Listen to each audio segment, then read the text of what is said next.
প্রহরী, আজকে আমাদের রাজসভায় যেতে লেট হয়ে গেল। হ্যাঁ চলো।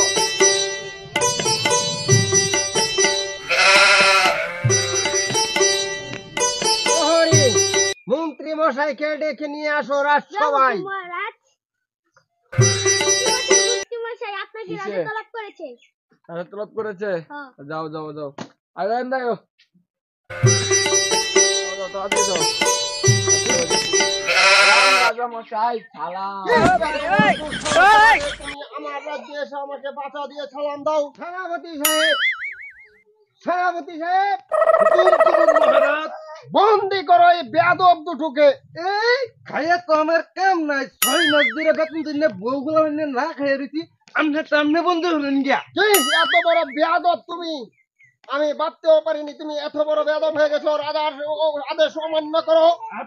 আপনি বন্দি করে রাষ্ট্রপতি সাহেব, আপনি আমার সাথে এরকম দুর্ব্যবহার করলেন, এটা কিন্তু আমি মেনে নিব না। রাজা মশাই এসব ছোট্টখাটো বিষয় নিয়ে ঝামেলা বাড়ানোর কোনো প্রয়োজন বোধ করলে মনে করি না আমি। চলেন রাজসভার কাজ শুরু করি আমরা। তাহলে চলো। প্রচুর গরম পড়েছে। এই কে আছো, আমার জন্য এক গ্লাস জল নিয়ে এসো।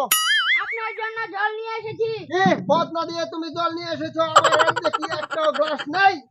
না মহারাজ, থাকবো কইতে গ্লাস, আপনারা 6 মাস ধরে বেতন দিন না, এটা বেচা বগুড়া মিলে সংসার চালাতে, এটা সব যা আছে আপনার গ্লাস এটা সব বেচা খাচ্ছে।